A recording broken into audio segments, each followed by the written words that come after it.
Bom dia, senhores. Vamos dar continuidade ao nosso curso de resolução de exercícios. Então, aqui nós temos hoje nossa 11ª aula de empresarial, resolução de exercícios BUNESP. 11ª aula de empresarial de exercícios, resolução BUNESP. Nós vimos aí que nós temos alguns títulos que são considerados títulos de crédito nominados, porque eles são regulados por leis específicas, em contraponto àqueles outros considerados títulos de crédito inominados, que são regulados pelas disposições do Código Civil.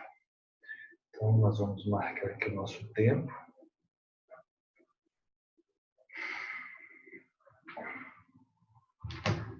Ok. Nós temos a lei dos cheques, que é a lei 7357, lei dos cheques,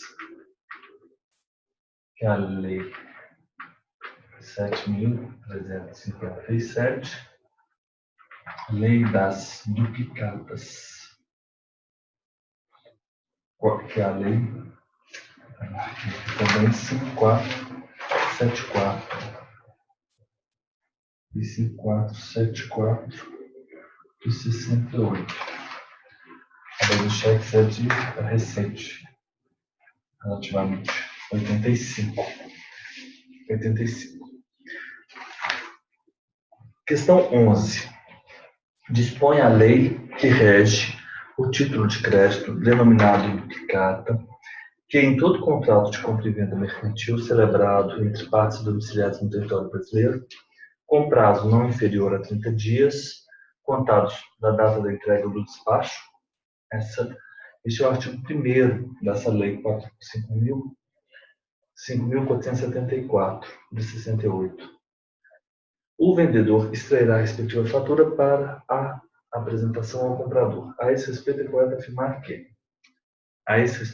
afirmar que, quando a remessa da duplicata for feita por intermédio de representantes, instituições financeiras, procuradores ou correspondentes, estes deverão apresentar o título ao comprador dentro de 10 dias da data de seu recebimento na praça de pagamento. Do recebimento por parte de quem? Por parte de representantes, instituições financeiras, procuradores ou correspondentes. Então, vamos aqui no artigo 1º da Lei 5474. Em todo contrato de compra e venda mercantil entre partes domiciliadas no território brasileiro, com prazo não inferior a 30 dias, contados da data da entrega ou despacho das mercadorias, o vendedor extrairá a respectiva fatura para a apresentação do comprador. A fatura discriminará as mercadorias ou, quando convier ao vendedor, indicará somente os números e valores das notas parciais expedidas por ocasião das vendas, despachos ou entregas das mercadorias. Artigo 2º. No ato de emissão da fatura, dela poderá ser extraída uma duplicata para circulação com um efeito comercial, não sendo admitida qualquer outra espécie de título de crédito para documentar a emissão, feita pelo vendedor, que aí no caso é o credor. A duplicata tem essa característica, é um título que é emitido pelo credor, pela importância faturada. E a duplicata contém alguns elementos. Esses elementos são os requisitos imprescindíveis. Sem estes requisitos, o título ele não vale como título judicial. Duplicata, número da fatura, a data certa do vencimento ou a declaração de ser a duplicata à vista, o nome e domicílio do vendedor e do comprador, a importância a pagar, com algarismos e por extenso, a praça de pagamento, cláusula à ordem, a declaração do reconhecimento de sua exatidão. Pessoal, daqui a pouco eu vou falar isso agora já uma vez sobre essa cláusula à ordem.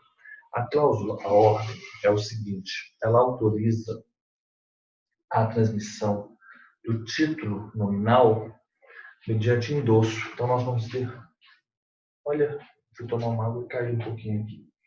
Então, nós temos um título, antes de eu continuar, eu tenho um título ao portador. Nós sabemos que é aquele título em que não consta consignado o nome do credor na cártula. A transmissão desse título, ele ocorre com a mera transferência. Basta a tradição. Basta a tradição. Basta a tradição. E nós temos o título nominal. E lembrem-se que nominal é diferente de nominativo. Né? Nominativo é constar no emissor, no banco de dados, os dados dos titulares, dos títulos. O título nominal é aquele que consta o nome do credor. Né? A definição do título nominativo nós encontramos aqui no artigo 800.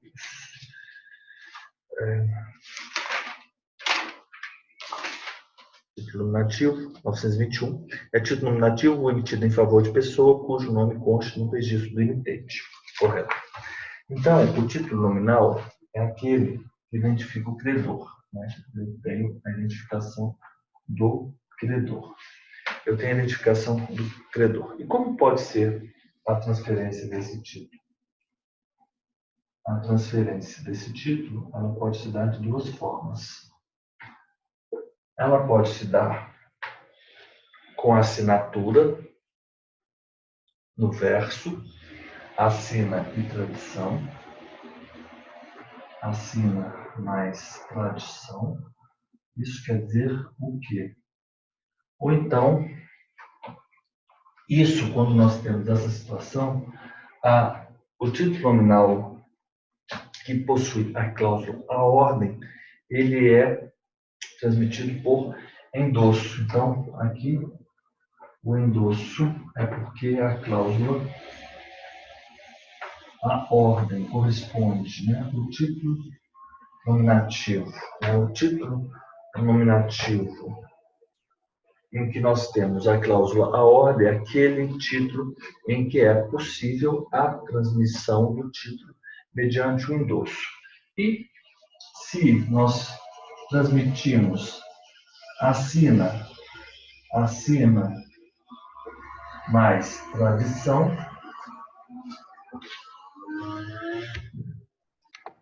começaram com essa máquina aqui porque estão cortando a grama aqui do jardim. Mas já conversei com o seu Nelson e aí ele falou que não vai cortar a grama agora.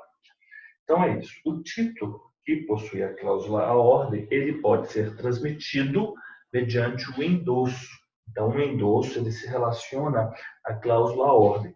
Enquanto que a cláusula não a ordem, ele também pode ser transmitido. A cláusula não a ordem, ela se relaciona a um outro instituto, que é a seção civil. Assina mais tradição, mas aqui, cláusula não a ordem. Faz constar a cláusula não a ordem. É simplesmente pegar o título, escrever, assinar atrás, você está endossando porque você está assinando. Escreve a cláusula não a ordem. Se você não assina, se você não indica não a ordem, é porque é a ordem. É a ordem. Então, você simplesmente pega o título, vira o título, assina o verso do título e entrega. O que ocorreu ali? O endosso. E o endosso, dessa forma, efetuado dessa maneira, está implícita a cláusula, a ordem. Agora, se você assina e escreve não a ordem, o que ocorre? Seção civil. Mas qual a diferença entre um instituto e outro? Endosso e seção civil. Efeitos relevantíssimos. Na hipótese do endosso, há a transmissão, mas há a garantia solidária pelo pagamento do título. Então, transmite e garante solidário. Agora, a seção civil não. Transmite, mas não garante. Apenas transmite. Apenas transmite. Então, apenas transmite. Apenas transmite. Então, quando ele tem a cláusula à ordem, agora os senhores entenderam. O endosso, ele transmite e garante. Então, só assina em tradição. Está implícita a cláusula à ordem. Nada impede que você faça constar a ordem, transmissão à ordem, cláusula à ordem. Mas, a sessão civil, você assina, entrega, obviamente, e sempre expresso de forma explícita, cláusula não à ordem, apenas transmite, não garante. Então, quando vocês, os senhores, se depararem com a cláusula à ordem, isso significa o quê? Cláusula à ordem. Que a transmissão desse título ocorre mediante o endosso, porque temos cláusula à ordem, ou seja, a transmissão da duplicata, o endossante, do endossante para o endossatário, o endossante transmite e vai garantir solidário, né? Transmite e vai garantir solidário. Então, é isso que os senhores precisam saber, né? Relativamente ao endosso e relativamente à sessão civil. Título ao portador, né? É simplesmente uma tradução, mas o título nominal ele pode ser transferido pelo endosso ou pela sessão civil. O endosso é simplesmente assinar e entrega o título, porque o endosso ele está relacionado à cláusula implícita, cláusula à ordem. E a sessão civil, você entrega, assina, entrega e apõe, juntamente com sua assinatura, não à ordem, transferência, não à ordem.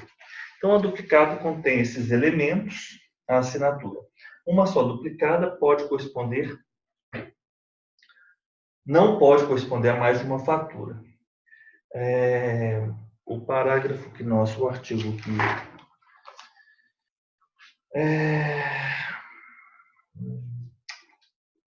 a duplicata indicará sempre, não se incluirão, o bem mercantil.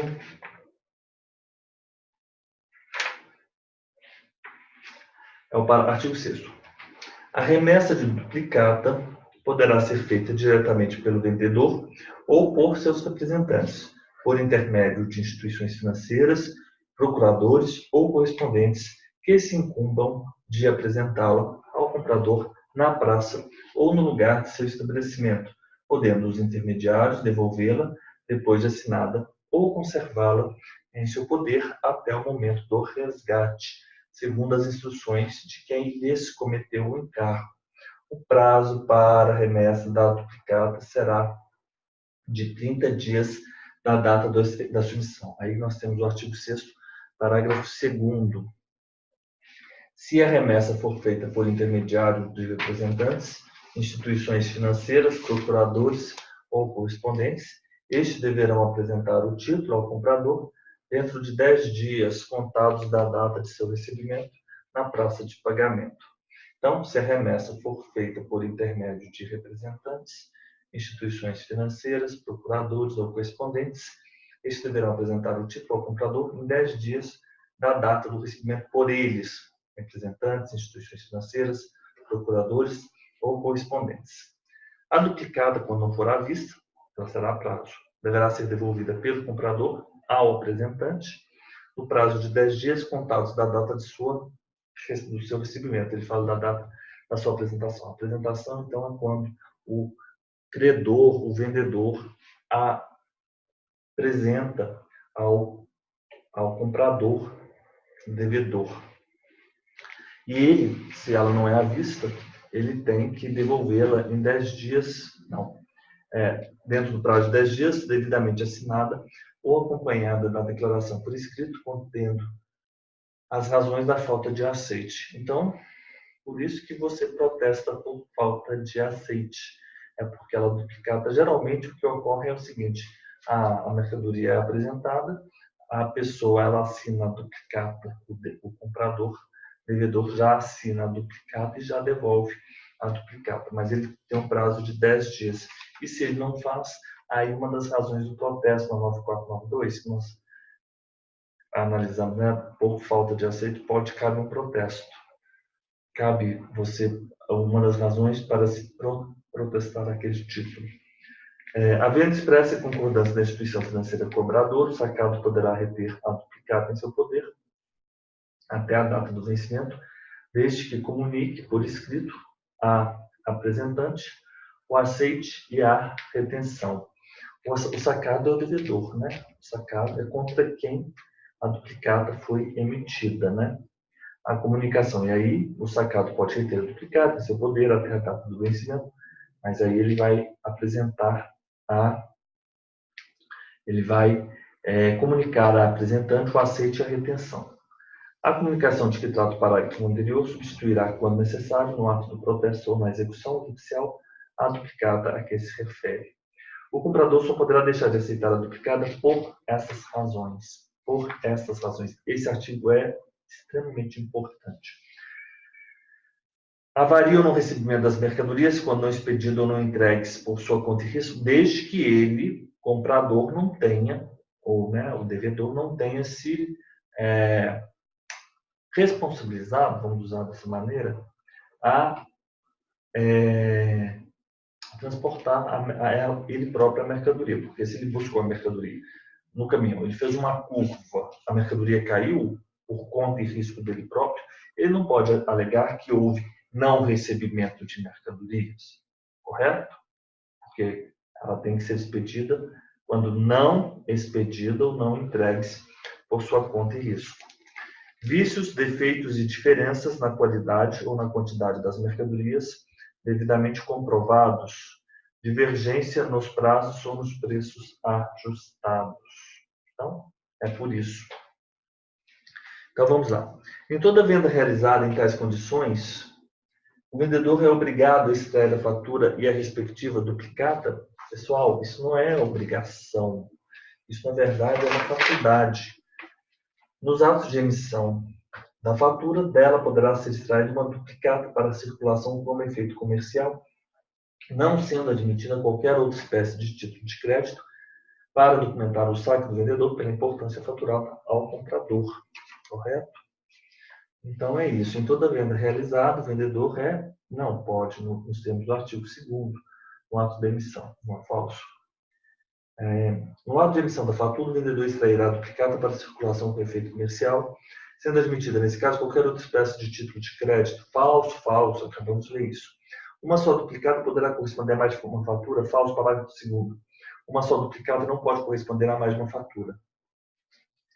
E no caso de pagamento a parcelas, aí ele diz o seguinte: poderá ser emitida a duplicata única em que se discriminarão todas as prestações e seus vencimentos, ou série de duplicatas, uma para cada prestação, distinguindo-se a numeração a que se refere o inciso 1 do parágrafo 1º desse artigo, pelo acréscimo de letra do alfabeto em sequência.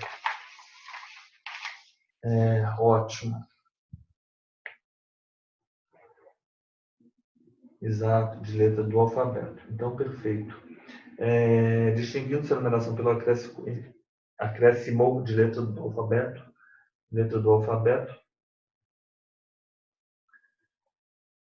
pelo acréscimo de letra do alfabeto em sequência. Item 1 do parágrafo 1º, a denominação duplicata. Nos casos de venda para pagamento em parcelas, poderá ser emitida duplicata única, em que se discriminarão todas as prestações e seus vencimentos. Ok? Uma duplicata única. Ou série de duplicatas, uma para cada prestação. Distinguindo-se a numeração a que se refere o item 1 do parágrafo 1º, a duplicata conterá a denominação duplicata, a data de sua emissão e o número de ordem, pelo acréscimo de letra do alfabeto em sequência. Então, ok. Letra E, a primeira D está equivocada. A letra E, no valor total da duplicata serão incluídos os abatimentos de preços das mercadorias feitos pelo vendedor até o ato do faturamento, desde que constem da fatura. Esse é o artigo 3º, parágrafo 1º. A duplicata indica sempre o valor total da fatura, ainda que o comprador tenha direito a qualquer rebate, mencionando o vendedor o valor líquido que o comprador deverá reconhecer como obrigação de pagar. Não se incluirão no valor total da duplicata os abatimentos de preços das mercadorias feitas pelo vendedor até o ato do faturamento, desde que constem da fatura. Não se incluirão no valor total da duplicata os abatimentos de preço das mercadorias feitos pelo vendedor até o ato do faturamento, não se incluirão no valor total da duplicata os abatimentos de preço das mercadorias feitas pelo vendedor até o ato de faturamento, desde que constem da fatura. Não. Falso. 12. A cláusula não à ordem. Nós já sabemos disso, né? Porque a cláusula à ordem é aquela cláusula que autoriza simplesmente a transmissão mediante endosso. E ela está implícita. Então, você tem um cheque. Você assina cláusula à ordem para o que se de forma expressa deve ser mencionada é a cláusula não à ordem. Então, a cláusula não à ordem impede a circulação mediante endosso, mas autoriza mediante cessão civil. 12, letra B, falso. Então, se ele for nominal, cláusula à ordem, endosso. Não à ordem, cessão civil. Então, o endosso transmite e garante solidário, a cessão civil apenas transmite. Nos termos do artigo 889 do Código Civil, o título de crédito deve conter. Esse artigo é extremamente importante. Artigo 889. 889. Os elementos.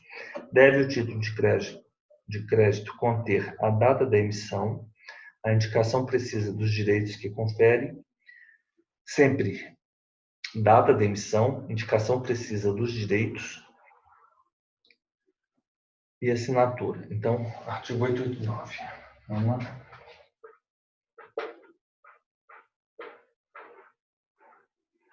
Artigo 889. Data da emissão. Data da emissão. 889. Indicação precisa dos direitos.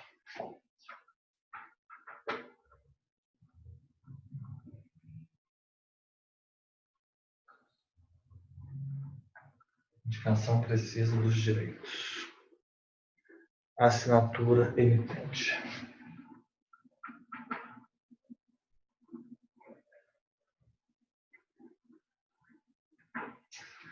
Então, data da emissão, indicação precisa dos direitos, assinatura do emitente.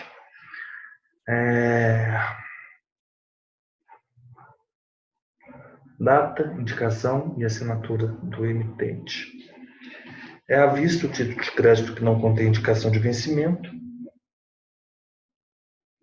Considera-se lugar de emissão de pagamento quando não indicado no título o domicílio do emitente. O título poderá ser emitido a partir dos caracteres criados em computador ou meio técnico equivalente e que constem da escrituração do emitente observados os requisitos mínimos, né?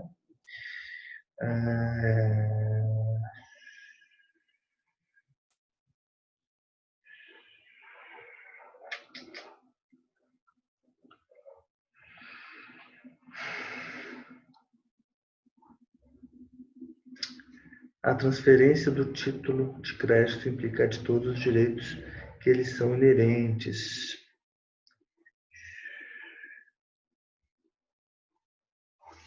Título ao portador, título à ordem.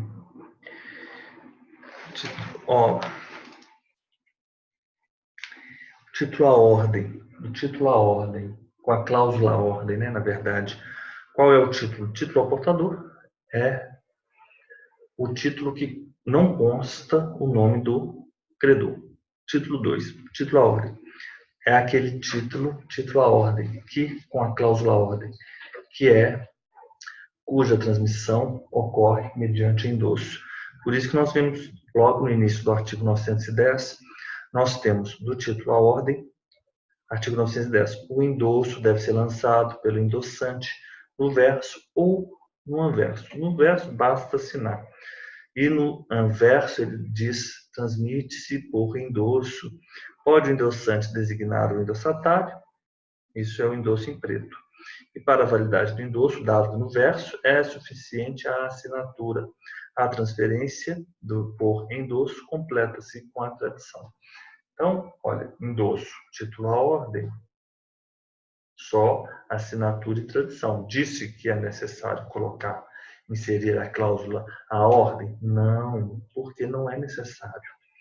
Considera-se legítimo possuidor, portador de título à ordem, aquele ele é portador devido a uma série regular e ininterrupta de endossos, ainda que o último seja em branco.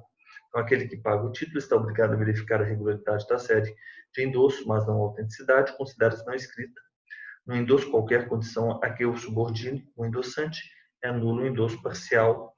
O endossatário de endosso em branco pode mudá-lo para endosso em preto, simplesmente ele assina o nome dele, né? Completando-o com seu nome ou com o nome de terceiro. Pode endossar novamente o título, em branco ou em preto, ou pode transferi-lo sem novo endosso. Afinal de contas, se ele tiver sido endossado em branco, ele pode ser transferido pela mera tradição. Óbvio isso, né?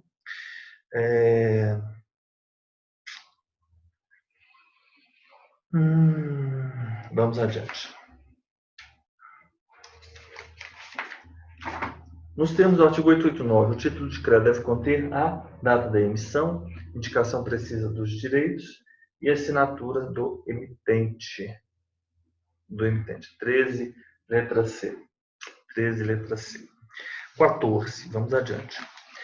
Sobre títulos de crédito, é correto afirmar que não é possível o preenchimento do título de crédito incompleto pelo credor após sua emissão. Olha só, o que diz o artigo 891. O título de crédito incompleto ao tempo da emissão deve ser preenchido de conformidade com os ajustes realizados. Então, isso é falso. O descumprimento dos ajustes previstos neste artigo ou pelo que deles participaram não constitui motivo de oposição ao terceiro portador, salvo se este, ao adquirir o título, tiver agido de má-fé. Então, o descumprimento dos ajustes previstos nesse artigo, pelos que deles participaram, não constitui motivo de oposição ao terceiro portador, salvo se este, ao adquirir o título, tiver agido de má-fé. Ok. O descumprimento dos ajustes previstos neste artigo, pelos que deles participaram, não constitui motivo de oposição ao terceiro portador, salvo se este, ao adquirir o título, tiver agido de má-fé.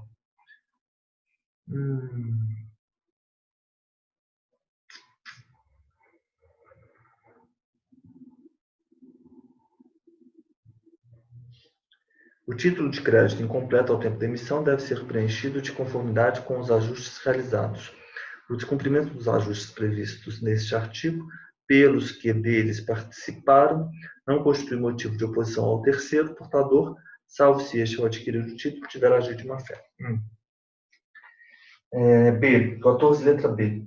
Na cédula de crédito bancário, pode ser constituída garantia real em documento separado, desde que se faça mera referência a isso no corpo da cédula. Olha, nós temos algumas regras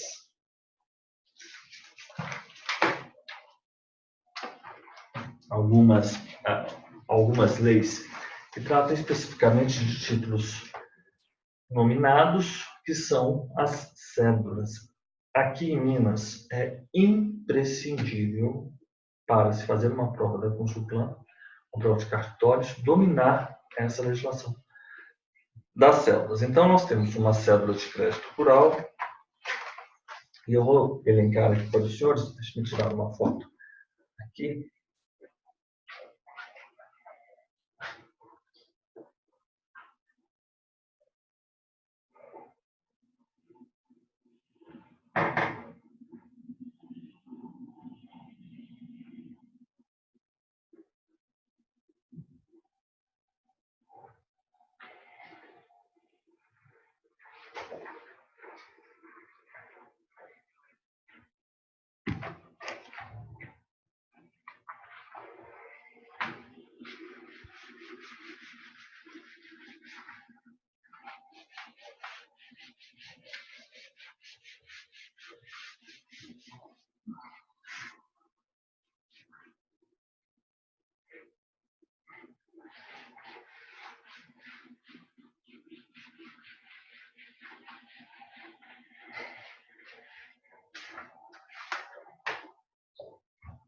Título de crédito rural. O título de crédito rural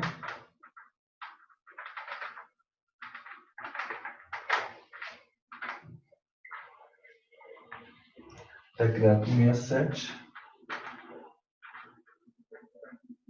Decreto 67 de 67. Título de crédito rural. Aqui eu fiz um compilado, eu vou até tirar uma foto desse arquivo que eu tenho aqui, porque as últimas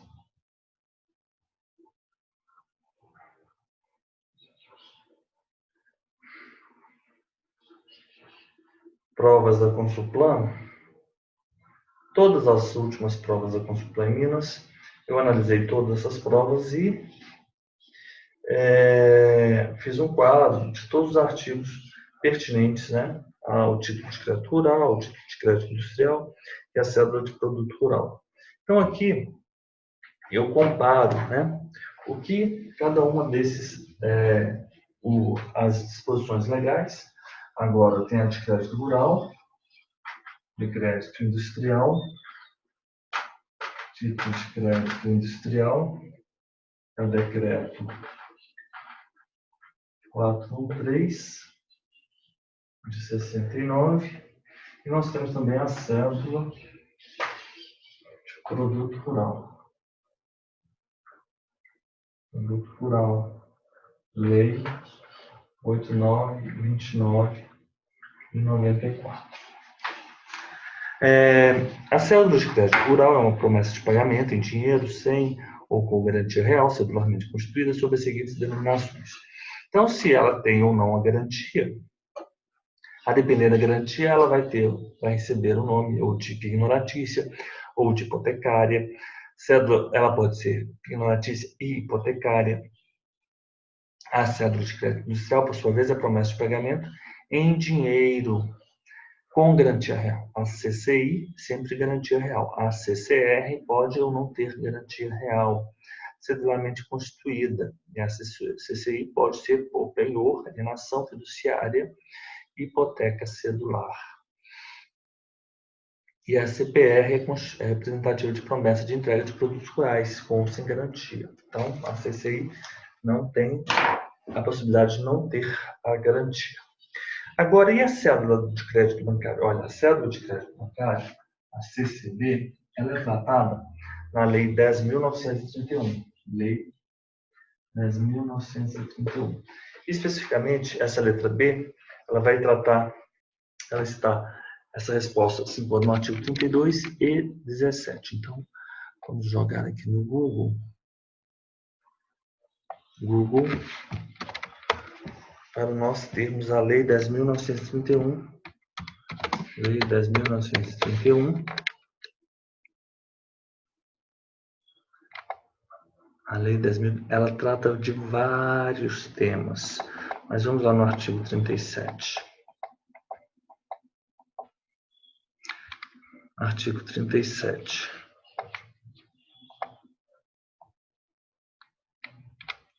Se o bem constitutivo da garantia for desapropriado, não, perdão, é o artigo 32. Isso aqui não. Artigo 32. A constituição da garantia poderá ser feita na própria cédula de crédito bancário, artigo 30, olha só.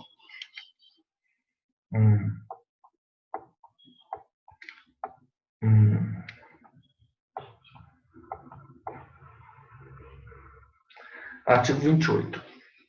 A cédula dessa lei, 10.931. A cédula de crédito bancário é título executivo extrajudicial e representa dívida em dinheiro, certa liquidez de dinheiro, seja pela soma nela indicada, seja pelo saldo devedor, demonstrado em planilha de cálculo ou nos extratos da conta corrente, elaborados conforme previsto no parágrafo 2º. Na CCB poderão ser pactuados os juros, etc., critérios, etc., de autorização. Na cédula de crédito bancário pode ser constituída garantia real em documento separado, desde que se faça mera referência a isso no corpo da cédula. Então, nós temos aqui o artigo 32. Teve uma alteração aqui. O Banco Central poderá regulamentar a emissão, a assinatura, a negociação e a liquidação da CCB, emitida sob a forma escritural. várias alterações aqui em 2019. A cédula de crédito bancário, artigo 27. A cédula de crédito bancário poderá ser emitida com ou sem garantia real ou fidejussória, cedularmente constituída. A garantia constituída será especificada na CCB, observadas as disposições deste capítulo e no que não forem com elas conflitantes as da legislação comum ou especial. Que bom nós temos nos deparado com essa questão, hein? Porque aqui, ó, várias alterações.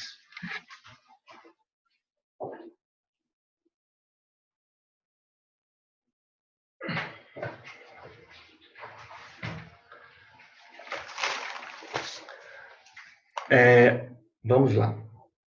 Artigo 32 e artigo 27. O que o artigo 27 diz? Que a CCB pode ser emitida com sem garantia. Com garantia, pode ser uma garantia real ou uma garantia pessoal, fidejussória, pode ser uma hipoteca, um penhor, por exemplo, ou pode ser uma fiança cedularmente constituída. A garantia constituída será especificada na CCB, observadas as disposições deste capítulo, e no que não forem com elas conflitantes, as da legislação comum ou especial aplicável. A CCB poderá ser emitida sob a forma escritural por meio do lançamento em sistema eletrônico de escrituração. O sistema eletrônico de escrituração de que trata o caput será mantido em instituição financeira ou em outra entidade autorizada pelo Banco Central a exercer a atividade de escrituração eletrônica. Compete ao Banco Central do Brasil. Aí nós temos várias. A entidade responsável pelo sistema eletrônico de escrituração do 27A expedirá, mediante solicitação do seu titular, certidão de teor do título, a qual corresponderá a título executivo extrajudicial. O Banco Central do Brasil poderá regulamentar a emissão, assinatura, a negociação e a liquidação da cédula de crédito bancário emitida sob a forma escritural. A cédula de crédito bancário é título executivo extrajudicial e representa dívida em dinheiro, certa líquida e exigível, seja pela soma nela indicada, seja pelo saldo devedor demonstrado em planilha de cálculo ou nos extratos da conta corrente. É o artigo 32. A constituição da garantia poderá ser feita na própria cédula de crédito bancário ou em documento separado, nesse caso, fazendo-se na cédula menção a tal circunstância. Muito difícil essa prova, essa questão, né? Afinal de contas, é uma legislação muito específica. O devedor deve conferir a autenticidade das assinaturas de todas as cadeias. Autenticidade não, a regularidade sim. Artigo 911 do Código Civil, nós já vimos isso. Considera-se legítimo possuidor o portador de título à ordem, concede regular e interrupta de endossos, ainda que o último seja em branco. Aquele que paga o título está obrigado a verificar a regularidade da série de endossos, mas não a autenticidade das assinaturas.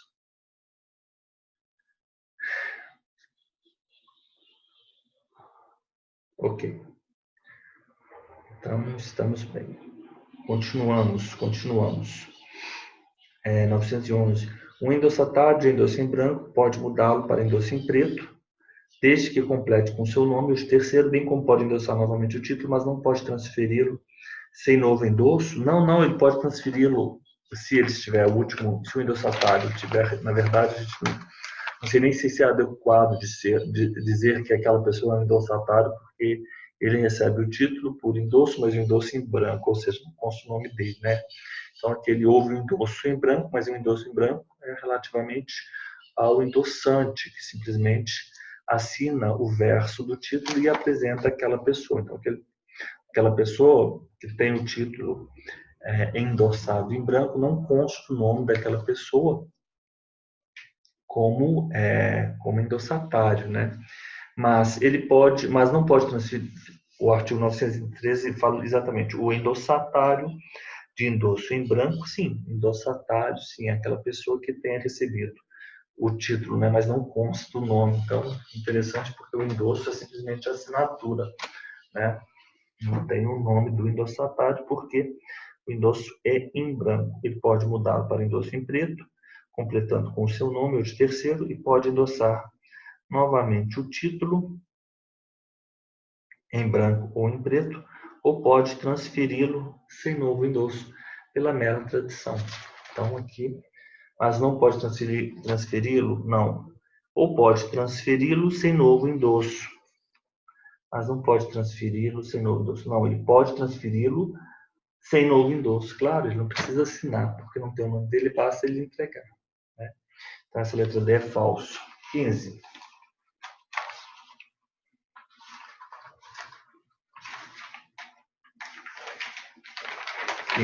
Vamos adiante. A respeito dos títulos de crédito, prevê o Código Civil o quê? É a prazo de vista o título de crédito que não contenha indicação de vencimento? É a prazo de vista o título de crédito que não contenha? É à vista? É a prazo de vista? Não, é à vista, né? Vamos lá.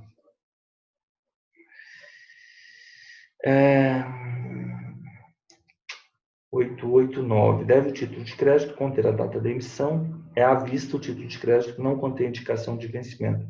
Não é a prazo de vista, é à vista. O título, então, 889, parágrafo 1º. O aval pode ser total ou parcial.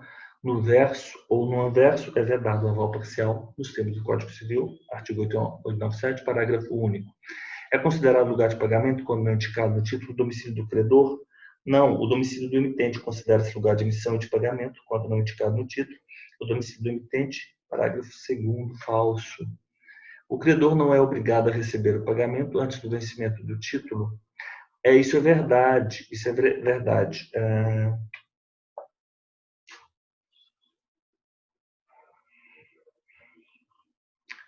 898, parágrafo 2º. Considera-se não escrito o aval cancelado. 897, parágrafo único. É vedado o aval parcial. 898, parágrafo 2º. 905.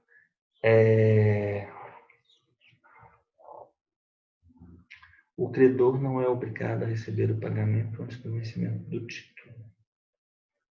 A prestação não é devida se o título entrar em circulação contra a vontade. Não, ainda assim. A transferência de título ao portador se faz por simples tradição. O possuidor de título ao portador tem direito à prestação nele indicada, mediante a sua simples apresentação ao devedor. A prestação é devida, ainda que o título tenha entrado em circulação contra a vontade do emitente. O devedor só poderá opor ao portador exceção fundada, em direito pessoal, não. Onde está esse artigo? No Código Civil, né? Às vezes a gente se perde em um determinado artigo. Vamos lá.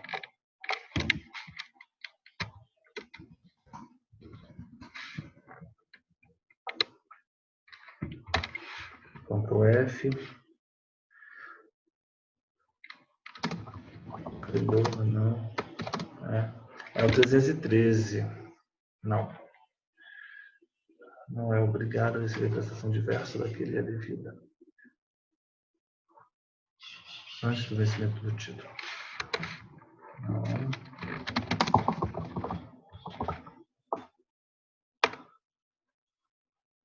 902.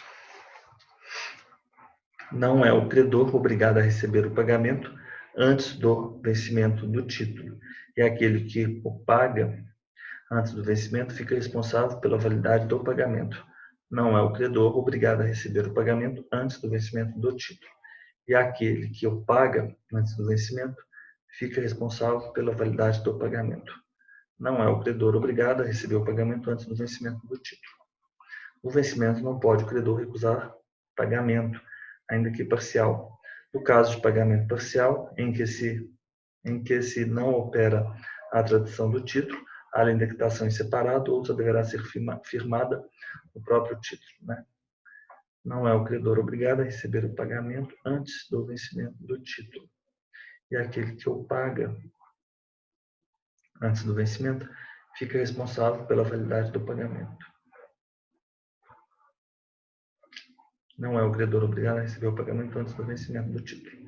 E aquele que o paga antes do vencimento fica responsável pela validade do pagamento. Ou seja, não é o credor obrigado. Ok, então a letra D tem fundamento no 902. Agora 16. Assinar a alternativa correta sobre os títulos de crédito. De acordo com as disposições do Código Civil de 2002, Não se admite mais de um aval para garantir o pagamento do mesmo título falso. É permitido sim, tanto o sucessivo quanto os simultâneos.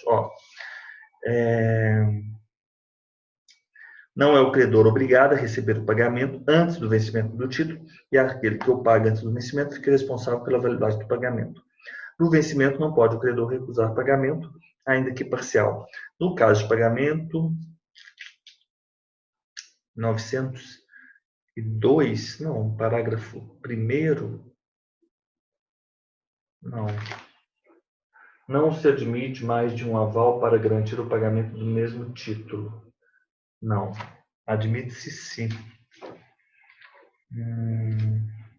O pagamento que contém obrigação de pagar soma determinada pode ser por aval, garantido por aval. É vedado o aval parcial. O aval deve ser dado no verso ou no anverso. O avalista equipara-se.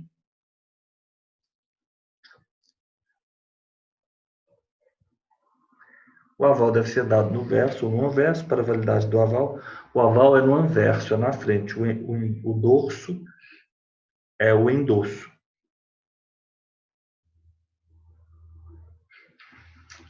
Não, é possível sim. Vamos ler aqui as disposições do professor a respeito do aval. O endosso. Então, eu falei aqui sobre o endosso. O endosso é o ato cambiário que permite a circulação do crédito em títulos nominais à ordem. Nos títulos nominais não à ordem, repita-se, a circulação é feita por cessão civil de crédito. Apesar dos títulos de crédito típicos nominados serem essencialmente títulos nominais à ordem, portanto, transmissíveis via endosso, é possível a inserção da cláusula não à ordem, correto? Na duplicado nós vimos isso, né? Caso em que o título poderá circular, mas pela via da cessão civil. O endosso, isso está previsto no artigo 11 da LUG. Se lembram que a nota promissória e a letra de câmbio são cambiais, que são regulamentadas pela LUG? Mas não só essas cambiais são regulamentadas pela LUG, por exemplo, o endosso e o aval. O endosso ele produz dois efeitos: transfere o crédito e a responsabilização do endossante, né, que se torna codevedor. O artigo 914 prevê o contrário, ressalvada, não responde o endossante pelo cumprimento da prestação constante. Então, 914 ele diz respeito a títulos inominados, né? Porque a regra geral é que o endosso faz com que o endossante se torne co-devedor, devedor indireto do título.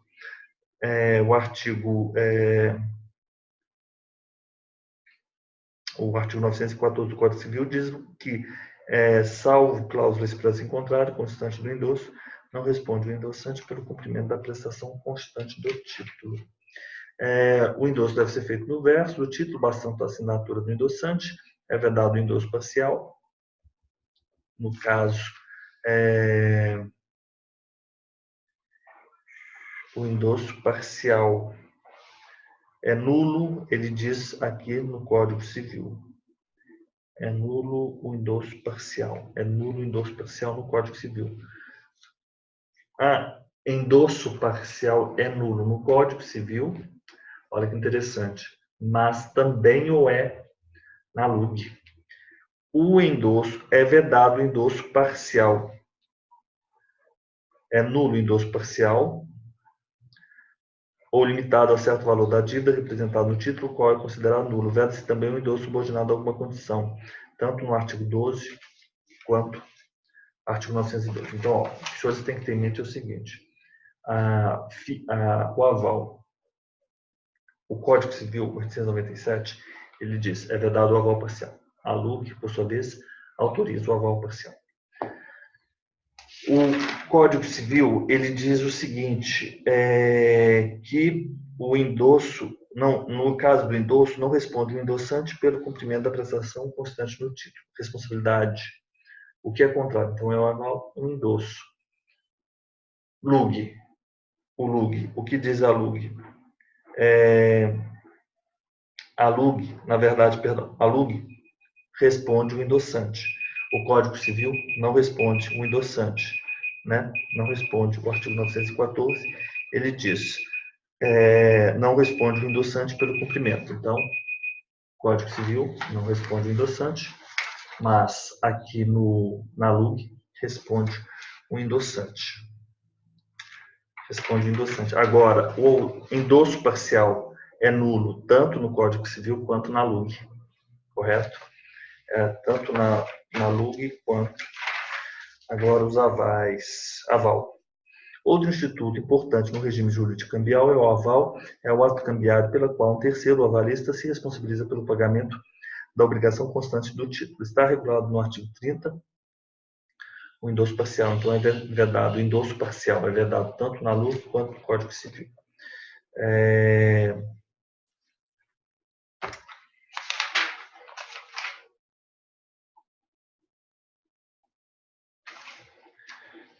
O avalista, ao garantir o cumprimento da obrigação do avalizado, responde de forma equiparada a este.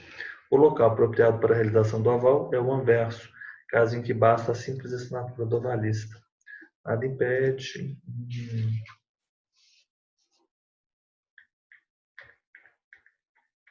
Os avais simultâneos também, há de se diferenciar ainda os avais simultâneos dos avais sucessivos, né? Aqui ele disse que é vedado, não se admite mais de um aval para garantir o pagamento. Não, falso.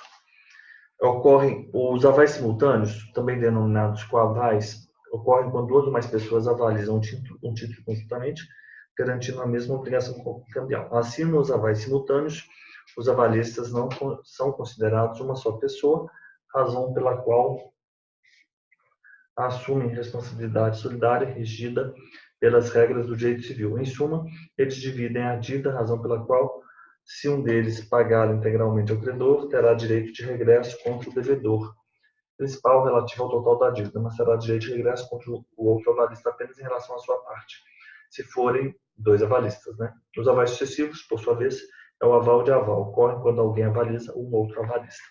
Nesse caso, todos os eventuais avalistas dos avalistas terão a mesma responsabilidade do avalizado. Então, isso aqui é falso. No vencimento, o credor não pode recusar-se ao recebimento do pagamento, ainda que parcial. 902, parágrafo 1º. B. Verdade. É nulo o endosso translativo de títulos de crédito nominativo? Não, o endosso é a forma da transmissão dos títulos nominativos à ordem, né? É a cláusula à ordem, né? Que corresponde à cláusula à ordem. É nulo o endosso translativo? Não, os títulos nominativos eles podem ser transmitidos por endosso. Não, é válido. Em caso de endosso-mandato, o endossatário responde pelo protesto devido, ainda que tenha agido nos limites de seus poderes. Esse é o artigo 18 da LUC e o artigo 917 do Código Civil. O que diz o artigo 917?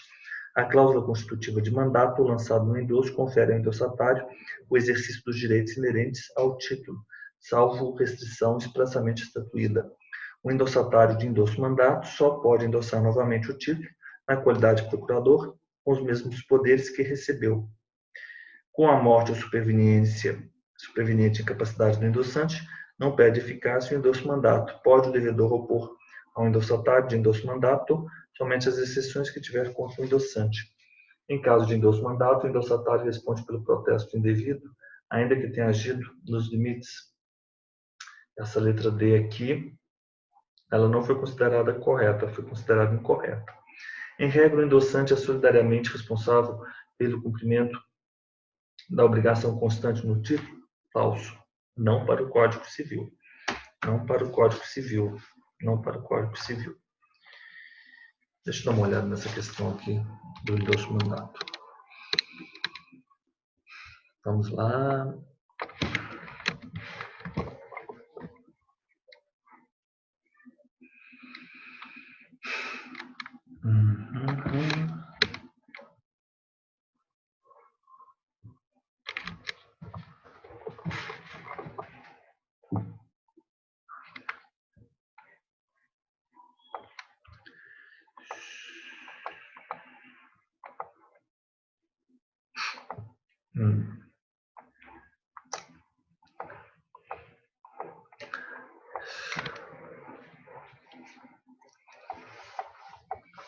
O endosso-mandato, né, que está previsto no artigo 18 da LUG e no artigo 917 do Código Civil, é uma das modalidades, né, de endosso impróprio, né, assim como também é impróprio o endosso calção. O endosso impróprio é esse endosso-mandato, endosso calção, tem por finalidade legitimar a posse de alguém sob determinado título, né? Ele serve para legitimar a posse. Com isso, o endossante confere poder ao endossatário para agir como seu legítimo representante. O STJ tem entendimento quanto aos bancos quando, no exercício da atividade endossatária de forma culposa, protestam o título indevidamente, ou seja, só respondem por eventuais danos se for comprovado sua atuação culposa. Tem a súmula 476 do STJ, a súmula 476 do STJ.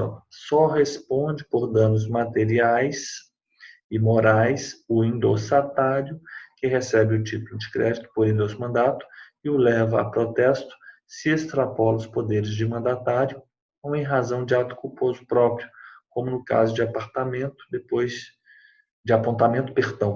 como no caso de apontamento depois da ciência acerca do pagamento anterior ou da falta de rigidez da cártula.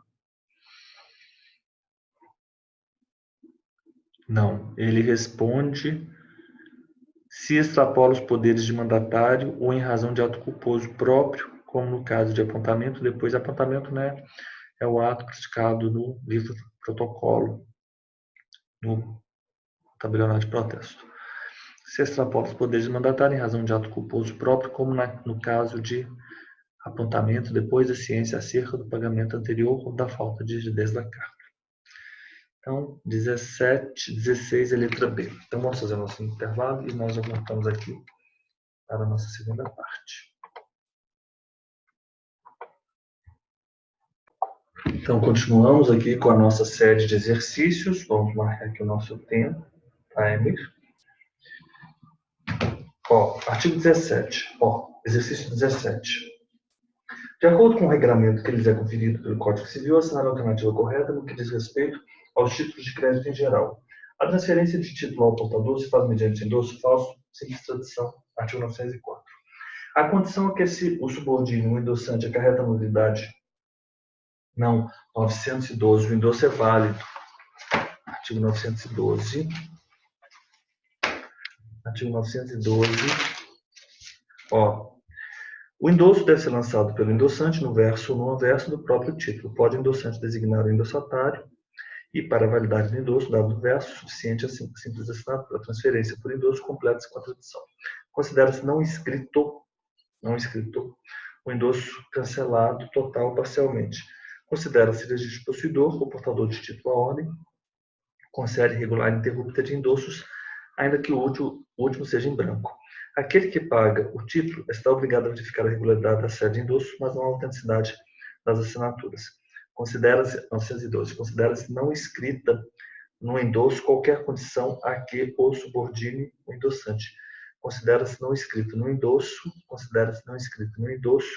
qualquer condição. É isso a pergunta? A condição a que o subordine o endossante, acarreta nulidade, não. Considera-se não escrita no endosso qualquer condição a que o subordine o endossante. 912 e é nulo endosso parcial. Transfere-se o título nominativo mediante termos em registro do emitente, assinado pelo proprietário e pelo adquirente. O título à ordem, se ele é título à ordem, é porque ele é transmitido pelo endosso, né? Ocorre a transferência, tradição, endosso, né? Simplesmente assinatura. O título nominativo é aquele emitido em favor de pessoa cujo nome conste no registro do emitente. Artigo 922. Transfere-se o título nominativo mediante termo em registro do emitente, assinado pelo proprietário e pelo adquirente. O título nominativo também pode ser transferido por endosso que contenha o nome do endossatário. Transfere-se o título nominativo mediante termo em registro do emitente, ou seja, termo no sentido de informação no registro do emitente, no registro da sociedade anônima, quando se há a transferência da debênture. Transfere-se o título nominativo mediante termo em registro do emitente, assinado pelo proprietário e pelo adquirente. O título nominativo também pode ser transferido por endosso que contém o nome do endossatário. 924. Ressalvada a proibição legal, pode o título nominativo ser transformado em a ordem ou ao portador, a pedido do proprietário e a sua custa, a pedido da sociedade anônima, ao proprietário, né? Ressalvada a proibição, não, acredito que o 924 não se aplica nesse hipótese de debênture, não. Ressalvada a proibição legal, pode o título nominativo ser transformado em a ordem ou ao portador. 925. Fica desonerado de responsabilidade o emitente que, de boa-fé, fizer a transferência pelos modos indicados nos artigos antecedentes. Qualquer negócio ou medida judicial que tenha por objeto o título só produz efeito perante o emitente ou terceiro, uma vez feita a competente averbação no registro do emitente. Qualquer negócio ou medida judicial que tenha por objeto o título só produz efeito perante o emitente ou terceiro, uma vez feita a competente averbação no registro do emitente. 925. Fica desonerado de responsabilidade o emitente que, de boa-fé, fizer a transferência pelos modos indicados nos artigos antecedentes. Ok. Então, letra C, correto. Nós temos o artigo 922. Transfere-se o título nominativo mediante termo e registro do emitente, assinado pelo proprietário e pelo adquirente. 923. O título nominativo também pode ser transferido por endosso que contém o nome do endossatário. A transferência mediante endosso só tem eficácia perante o emitente uma vez feita a competente averbação em seu registro, podendo o emitente exigir do endossatário que comprove a autenticidade da assinatura do endossante. O emitente é quem emite o título nominativo, né? Desde que ele exigir do endossatário, aquele que recebeu, que comprove a assinatura do endossante, a pessoa que lhe transferiu, né? O endossatário, legitimado por série regular ininterrupta de endossos, tem o direito de obter a averbação no registro do emitente, comprovada a autenticidade das assinaturas de todos. Então, olha como é diferente esse artigo, esse parágrafo 2º.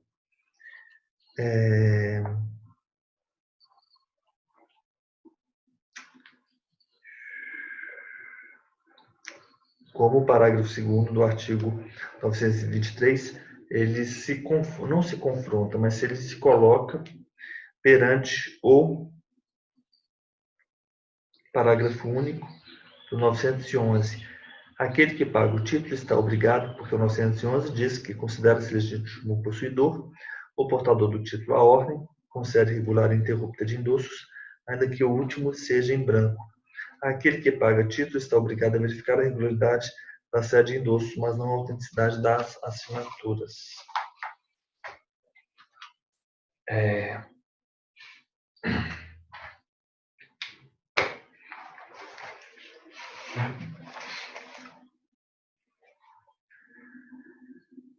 Vamos adiante.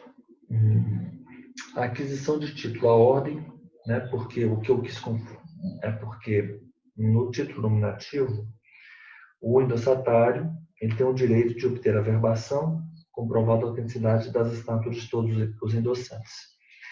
E o 911, parágrafo único, diz que aquele que paga o título está obrigado a verificar a regularidade da série de endossos, mas não a autenticidade das assinaturas. Vamos adiante. A aquisição de título à ordem por meio diverso do endosso tem os mesmos efeitos falso. A aquisição do título à ordem, 919. A aquisição de título à ordem por meio diverso do endosso tem efeitos da seção civil. Falamos sobre isso. A cláusula constitutiva de mandato, lançada em endosso, confere ao endossatário o exercício dos direitos inerentes ao título, mas com a morte ou superveniente incapacidade do endossante, o endosso-mandato perde eficácia. O que diz o artigo 917? A cláusula constitutiva de mandato, lançada no endosso, confere ao endossatário o exercício dos direitos inerentes ao título, salvo restrição expressamente estatuída. A cláusula constitutiva de mandato, lançada no endosso, confere ao endossatário o exercício dos direitos inerentes ao título, salvo restrição expressamente estatuída. O endossatário de endosso-mandato só pode endossar novamente o título na qualidade de procurador com os mesmos poderes que recebeu. Com a morte ou superveniência ou superveniente incapacidade do endossante, não perde eficácia o endosso-mandato. Correto? Então, 917, parágrafo 2º. Pode o devedor opor ao endossatário de endosso mandado somente as exceções que tiver contra o endossante. Ok. Então, 17, 18. Os normativos aplicáveis aos títulos de crédito à exportação determinam que, vamos lá, importa em vencimento antecipado da dívida resultante da cédula inadimplência de qualquer obrigação do emitente do título, ou sendo o caso do terceiro restante da garantia real, desde que configurado o inadimplemento mediante interpelação judicial. Esse é o artigo 11 do decreto 413, cédula de crédito industrial. O que diz esse? Vamos lá, então, eu vou ler para os senhores o artigo 11. Artigo 11, tá? Tem que minimizar aqui, senão não consigo. Vai. Travou. Não consegui agora. Não, vamos lá. Então, vamos lá para o decreto-lei 413. Decreto-lei 413. Esse decreto-lei que vai dispor sobre os títulos de crédito industrial e dar outras providências. Artigo 11. Importa em vencimento antecipado, até aí tudo bem. Da dívida resultante da cédula, independentemente de aviso ou de interpelação judicial, a inadimplência de qualquer obrigação do eminente, por incrível que pareça, deve ser emitente, né? Do eminente do título, ou sendo o caso do terceiro prestante da garantia real. Importa em vencimento antecipado da dívida restante da cédula, a inadimplência. Não. A inadimplência de qualquer obrigação do emitente. Ele fala que está escrito eminente. Desde que configurado o inadimplemento mediante interpelação falso. Por quê? Independentemente de aviso ou de interpelação judicial. Ok. A aplicação do financiamento ajustar-se-á B. Em orçamento assinado em duas vias pelo emitente e pelo credor, sendo dispensável nos casos em que a produção de bens ou a prestação de serviços voltados à exportação estiver estipulada no objeto social do emitente. É o artigo 3º do Decreto-Lei 413. A aplicação do financiamento ajustar-se-á em orçamento assinado em duas vias pelo emitente e pelo credor, dele devendo constar expressamente qualquer alteração que convencionária. A aplicação do financiamento e estação orçamento assinado em duas vias pelo emitente e pelo credor, sendo dispensável nos casos em que a produção de bens.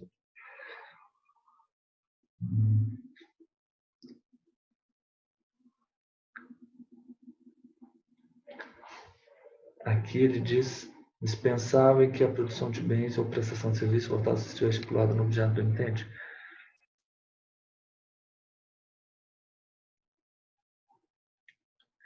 O emitente, a aplicação do financiamento ajustar-se-á em orçamento, assinado em duas vias pelo emitente e pelo credor, dele devendo constar expressamente qualquer alteração que convencionarem, far-se-á na cédula menção do orçamento que a ela ficará vinculado. A aplicação do financiamento ajustar-se-á em orçamento assinado em duas vias pelo emitente e pelo credor, sendo dispensável nos casos em que a produção de bens ou prestação de serviços voltados à produção estiver estipulado. Não fala isso. A aplicação do financiamento ajustar-se-á em orçamento assinado em duas vias pelo emitente e pelo credor, dele devendo constar expressamente qualquer alteração que convencionarem. Dentre outros, podem ser objeto de penhor cedular máquinas e aparelhos utilizados na indústria, matérias-primas, produtos industrializados e materiais empregados no processo produtivo, embalagens e sal que ainda estejam na salina. Esse é o artigo 20.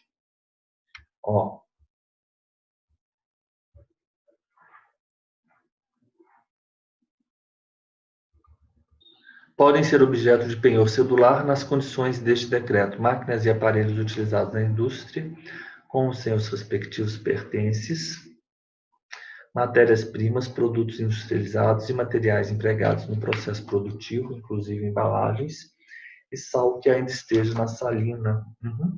Correto. As operações formalizadas, letra C, com fundamento no artigo 20 é a resposta correta.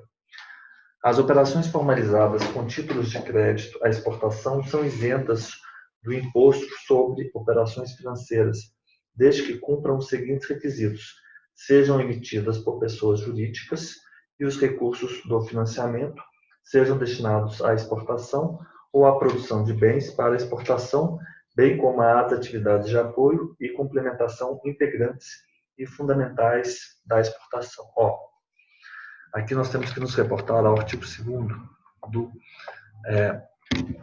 da Lei 6313. Vamos na Lei 6313. Artigo 2º. 6313. Artigo 2º, 6313. As operações formalizadas com títulos de crédito à exportação são isentas do imposto sobre operações financeiras desde que cumpram os seguintes requisitos. Não há que se cumprir nenhum requisito. Os financiamentos efetuados por meio de cédulas de crédito à exportação e da nota de crédito à exportação ficarão isentos do imposto sobre operações financeiras, de que trata a Lei 5.143. Dispõe sobre títulos de crédito à exportação e dá outras providências. Artigo 1º. As operações de financiamento à exportação ou à produção de bens para exportação, bem como as atividades de apoio e complementação integrantes e fundamentais da exportação, finalizadas por instituições financeiras, poderão ser representadas por cédula de crédito à exportação e por nota de crédito à exportação, com características idênticas, respectivamente, à cédula de crédito industrial e à nota de crédito industrial. As cédulas poderão ser emitidas por pessoas físicas e jurídicas que se dediquem a qualquer das atividades referidas nesse artigo. Os financiamentos efetuados por meio de cédulas de crédito à exportação e da nota de crédito à exportação ficarão isentos do imposto sobre operações financeiras. Desde que cumpram, não há que se falar em nenhum desses requisitos aqui. Falso. Lei 5.143. Dispõe sobre o IOF, né? O imposto sobre operações financeiras, né, que incide nas operações de crédito e seguro realizadas por instituições financeiras, tem como fato gerador. Constitui base do imposto, né? O imposto será cobrado, então temos algumas regras específicas. Letra E. A nota de crédito à exportação pode ser garantida por penhor cedular, alienação fiduciária e hipoteca cedular, podendo ser inseridos na garantia os bens adquiridos ou pagos com financiamento? Obviamente que não, né? 413. Artigo 19. Artigo 19. A cédula de crédito industrial pode ser garantida por penhor cedular, alienação fiduciária, hipoteca cedular. Artigo 19. A cédula pode ser garantida por penhor, alienação e hipoteca. Aqui artigo 21, podem-se incluir, falso, essa minha afirmativa está equivocada. Podem-se incluir na garantia os bens adquiridos ou pagos com financiamento, feita a respectiva averbação nos termos deste decreto. A nota de crédito à exportação, eu acho que aqui não se aplica a nota de crédito. A cédula de crédito industrial pode ser garantida por... agora a cédula de crédito industrial. Então aqui pode-se incluir na cédula, sim. Vamos lá, da inscrição da nota de crédito. Cédula de crédito, cobrança, disposições especiais. Nota de crédito industrial. A nota de crédito de exportação. Ctrl F.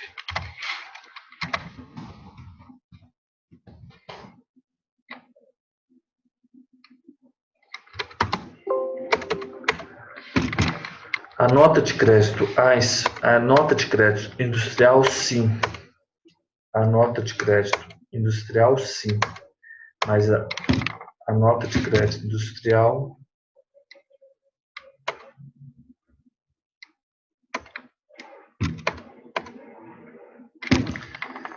a nota de crédito à exportação. Títulos de crédito sobre a exportação. Na verdade, a nota de crédito à exportação não é nota de crédito à exportação. Ele está falando aqui, não é nota de crédito, mas é cédula de crédito industrial, nota de crédito industrial, a cédula de crédito industrial. A cédula de crédito que não se confunde com a nota de crédito à exportação. A nota de crédito à exportação falsa, é cédula de crédito industrial. Cédula de crédito industrial. A cédula de crédito industrial. Artigo 19. Em matéria de títulos, então, portanto, 18 é letra C. Em matéria de títulos de crédito, pode, segundo o Código Civil, são considerados efeitos do endosso. O que essa questão foi anulada, né? Os efeitos do endosso, ele transfere e garante, né? Transfere e garante. Nos títulos, com a tradução, claro, né?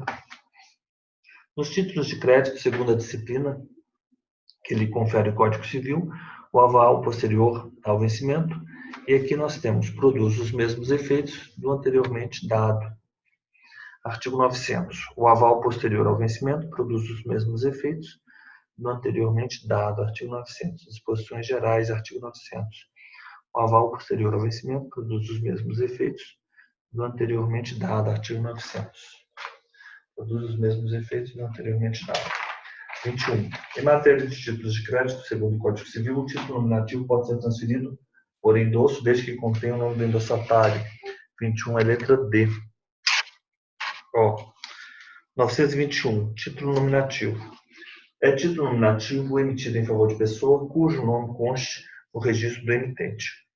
Transfere-se o título nominativo mediante termo em registro do emitente, assinado pelo proprietário e pelo adquirente. Artigo 923. O título nominativo também pode ser transferido por endosso, que contém o nome do endossatário, por endosso que contém o nome do endossatário, 21, letra D, com fundamento no artigo 923, caput. 22. Assinar a alternativa correta. Ao dar um aval, o avalista garante a obrigação cambiária, mesmo que a obrigação avalizada seja nula. Isso é verdade, 899, porque são independentes. O avalista equipara-se àquele cujo nome indicar, né? Aquele que é avalizado. O avalista equipara-se àquele avalizado. Na falta de indicação, ao emitente ou devedor final. Pagando o título, tem uma avalista-ação de regresso contra o seu avalizado e demais co-obrigados anteriores. Subsiste a responsabilidade do avalista, ainda que nula a obrigação daquele a quem se equipara, a menos que a nulidade decorra de vício de forma. Então aqui, 899, sim, a não ser que seja vício de forma, mas essa foi considerada a letra A correta. O empresário individual devidamente registrado na junta competente torna-se falso. Nós sabemos que o empresário individual é sempre pessoa natural. A responsabilidade do sócio da sociedade limitada vai até o montante do capital social, não até o montante da cota, falso. Isso significa que em qualquer hipótese serão eles convocados? Não. Eles respondem pela cota, mas eles são solidários pela integralização. A declaração judicial do empresário deve ser arquivada somente? Não. 979 nós já vimos isso. Vamos lá. As declarações.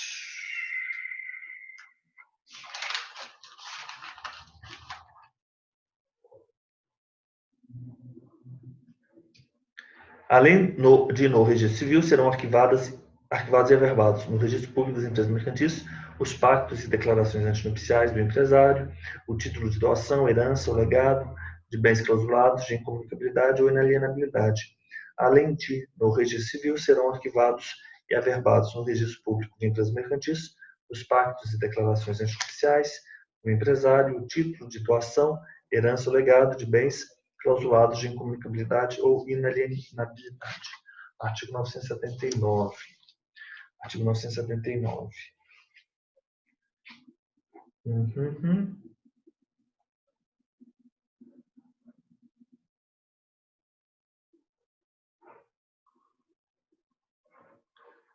Vamos adiante.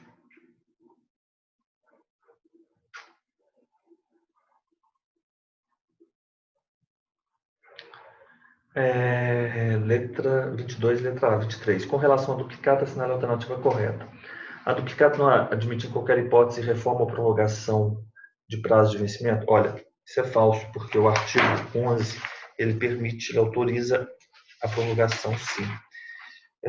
A duplicata admite reforma ou prorrogação do prazo de vencimento mediante declaração em separado, nela escrita, assinada pelo vendedor ou interessatário, ou por representante com poderes especiais. Então, aqui nós temos, sim, essa possibilidade. A reforma ou prorrogação, de que trata esse artigo, para manter a obrigação dos demais intervenientes, aqui, por endosso ou aval, requer a anuência expressa destes. O pagamento da duplicata poderá ser assegurado por aval, sendo o avalista equiparado àquele cujo nome indicar, na falta da indicação, aquele abaixo de cuja firma lançar a sua fora desses casos ao comprador. No pagamento das duplicatas, capítulo 3, ela listou o comprador resgatar a duplicata antes de aceitá-la e antes da data do vencimento, pagar, né, o valor.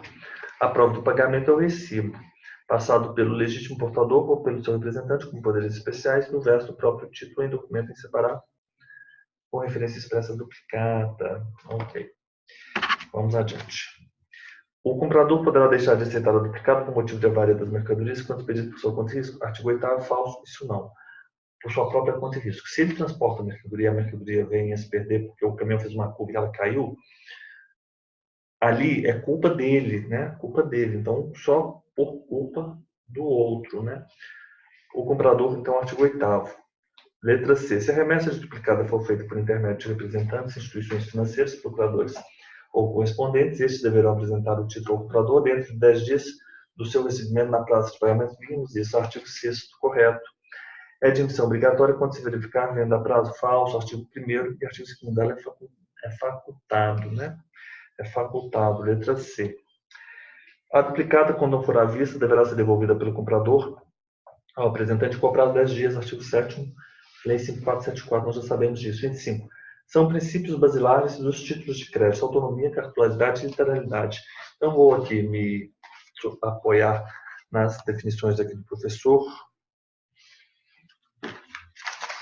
porque esses princípios, eles fundamentam, né, os títulos de crédito. Os títulos de crédito são, em síntese, instrumentos de circulação de riqueza. Sua principal função é justamente permitir que essa circulação de riqueza se dê de forma rápida e segura, né? O que, por sua vez, só se tornou possível porque, durante anos, se desenvolveu todo um conjunto de regras e princípios aplicáveis a esses títulos de crédito. O nome desse conjunto de regras, normas, princípios é o regime jurídico cambial, direito cambiário. O que é o título de crédito? O documento necessário ao exercício do direito literal e autônomo nele mencionado. É o conceito de vivante, porque nos remete, por intermédio das expressões necessário, literal e autônomo, aos três mais importantes princípios do regime jurídico cambial: a cartularidade, literalidade e autonomia.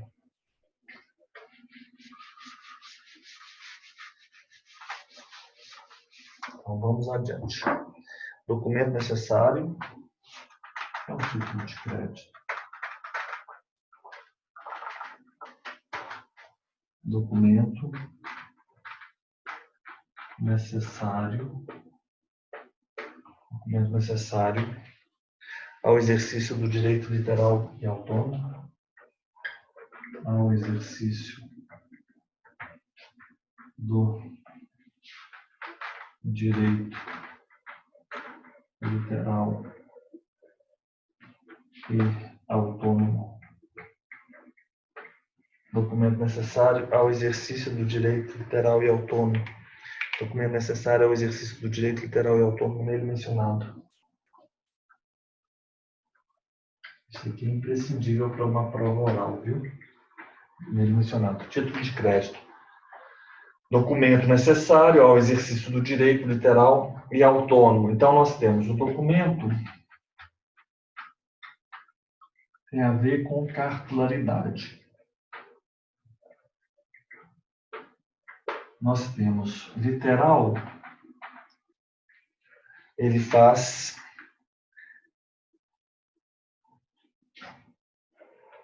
consonância, ressoa na literalidade. Literalidade. E autônomo, autonomia. Autonomia. Documento literal, autônomo.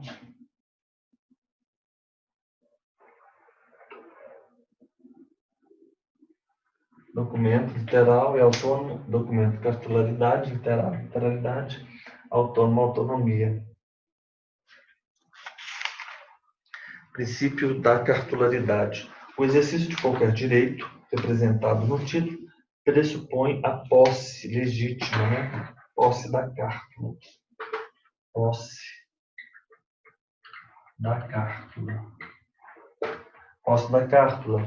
Deve estar na posse da cártula, que se torna, pois, imprescindível para a comprovação da própria existência do crédito e da consequente exigibilidade. Em síntese, o princípio da cartularidade nos permite afirmar que o direito de crédito mencionado na cártula não existe sem ela, não pode ser transmitido sem a sua tradição e não pode ser exigido sem a sua apresentação.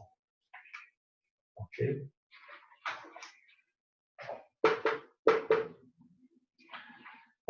Assim, em obediência ao princípio da cartularidade, nós temos algumas conclusões. A posse do título pelo devedor presume o pagamento do título, só é possível protestar o título apresentando-o, só é possível executar o título apresentando-o, não suprimindo sua ausência, nem mesmo a apresentação de cópia autenticada. Princípio da literalidade. O título de crédito vale pelo que nele está escrito. Okay. Nem mais nem menos. Assim, uma quitação parcial, por exemplo, deve ser feita no próprio título, porque, caso contrário, pode ser contestado. O mesmo ocorre também com aval ou com endosso. O aval tem que ser feito no próprio título, sob pena de não produzir efeito de aval. Às vezes nós pensamos assim, aval, endosso, mas isso tudo é decorrência do princípio da literalidade, né? Literalidade. Por fim, segundo o princípio da autonomia, o título de crédito configura documento constitutivo de direito novo, autônomo, originário e completamente desvinculado da relação que lhe deu origem. Direito novo, né?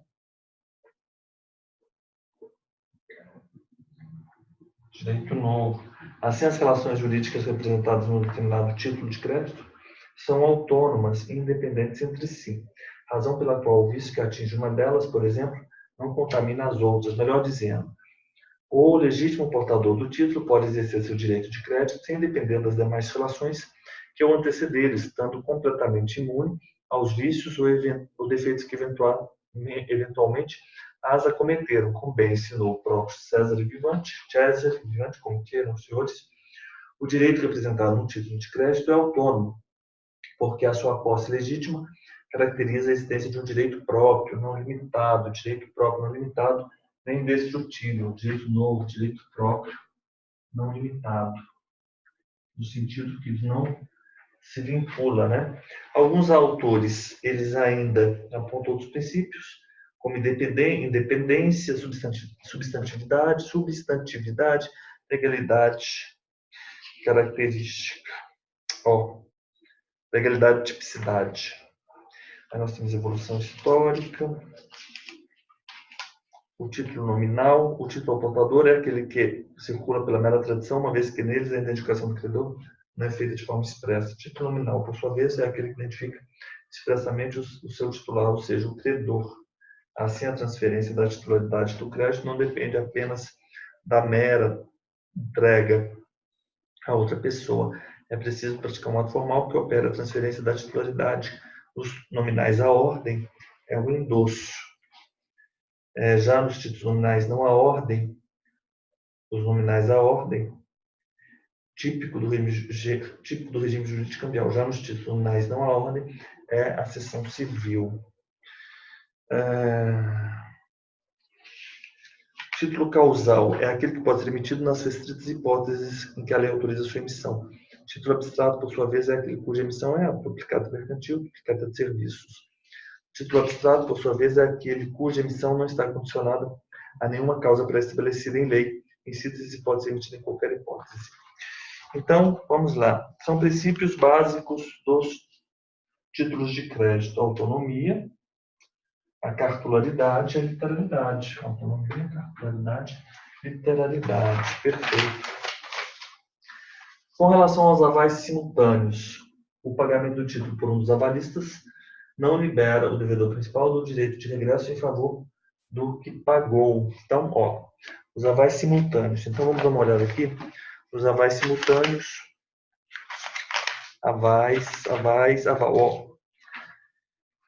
Há que se diferenciar ainda os avais simultâneos dos avais sucessivos. Os avais simultâneos, também denominados coavais, então aqui, esse 26 é a letra D.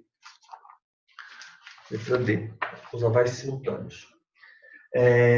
Ocorre quando duas ou mais pessoas avalizam um título conjuntamente, garantindo a mesma obrigação cambial. Assim, nos avais simultâneos, os avalistas são considerados uma só pessoa, razão pela qual assumem responsabilidade solidária regida pelas regras do direito civil. Em suma, eles dividem a dívida, razão pela qual, se um deles pagar integralmente ao credor, terá direito de regresso contra o devedor principal, relativo ao total da dívida, mas terá direito de regresso contra o outro avalista apenas em relação à sua parte. Se forem apenas dois avalistas, claro. Os avais, então é isso. Os avais simultâneos. O pagamento do título por um dos avalistas não libera o devedor principal do direito de regresso em favor. O pagamento do título por um dos avalistas libera os demais avalistas de um possível.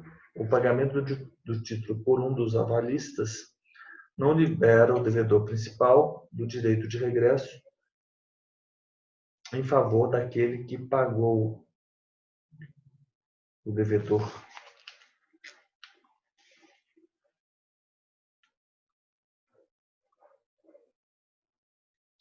Esses são os avais simultâneos, né? É isso mesmo.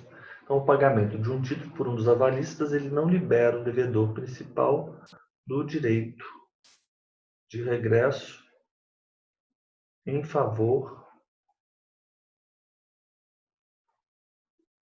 Vamos lá. Então, eu tenho uma pessoa A e uma pessoa B. E eu tenho uma relação entre A e B. Nós temos avalistas simultâneos, avalistas C e D.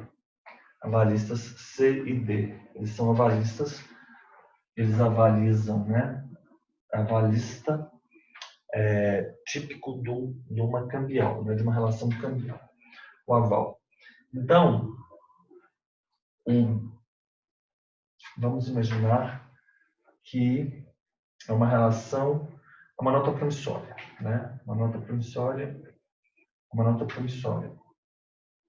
Então, B recebeu a nota promissória, a promessa do pagamento de A, e A recebeu o dinheiro. Correto? Então, agora, o avalista pagou o dinheiro para B. Correto? O avalista C pagou o dinheiro para B. O pagamento do título por um dos avalistas não libera o devedor principal, esse devedor principal aqui, do direito de regresso em favor do que pagou? Essa resposta não faz o menor sentido isso. Deixa eu dar uma olhada aqui, esse artigo 26.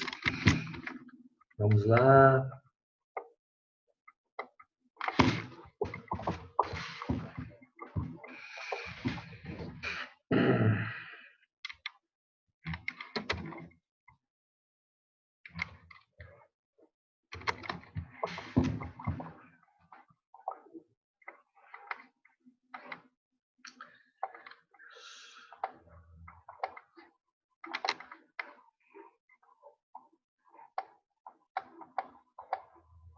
Aval simultâneo. Quando em um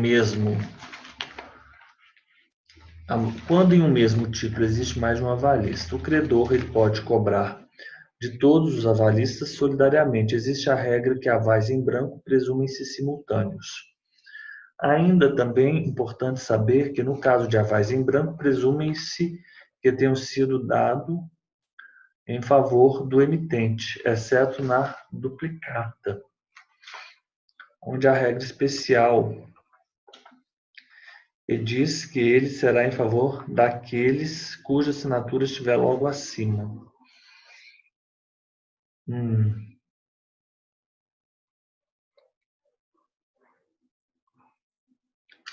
A letra A. O pagamento do título por um dos avalistas libera os demais avalistas de um possível direito de regresso em favor do que pagou? Não, porque o avalista que paga pode cobrar dos outros. Libera os demais avalistas de um possível direito de regresso em favor do que pagou? Não. A letra B está errada, porque assim como nos avais sucessivos dependem da ordem cronológica? Não, porque apenas nos avais sucessivos se depende da ordem cronológica. A letra C, um avalista se torna... Não, porque o avalista de outro avalista é aval sucessivo, não é a hipótese.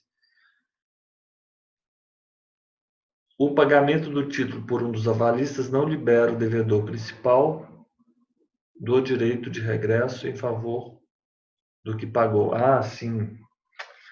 É porque o direito de regresso não é dele, né? Não é dele não é, o direito de regresso não é dele, o direito de regresso é C, mas a forma como é colocado, né, fica super mal feito. Não, o devedor principal poderá ser cobrado pelo avalista que pagou.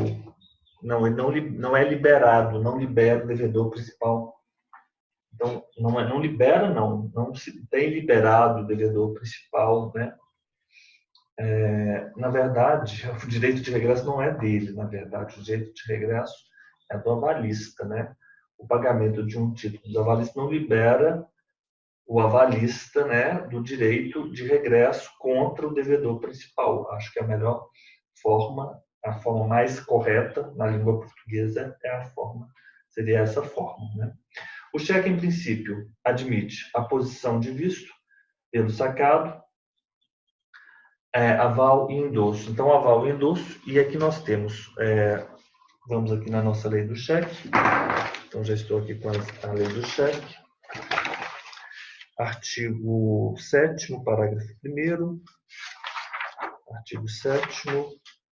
Pode o sacado, a pedido do emitente ou do portador, lançar e assinar no verso do cheque, não ao portador e ainda não endossado, visto, certificação ou outra declaração. Isso aí é o que é a posição. Aceite não. Aceite não. O cheque não admite aceite. Artigo 6º. Então, você vai pelo artigo 6º, que você... Artigo 17, you are using... Ok.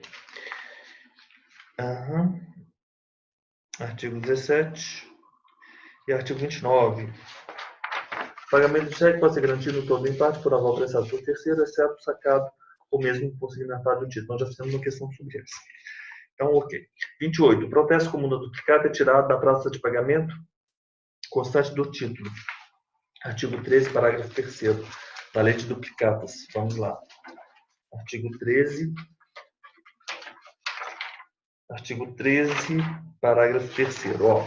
A duplicata é protestável por falta de aceite e devolução ou pagamento. Por falta de aceite e devolução de pagamento, o protesto será tirado conforme o caso, mediante a apresentação da duplicata, ou ainda por simples indicações do portador, na falta de devolução do título. Artigo 13 do protesto, capítulo 4º da lei de duplicatas. O fato de não ter sido exercida a faculdade de protestar o título por falta de aceite ou de devolução não ilide a possibilidade de protesto por falta de pagamento.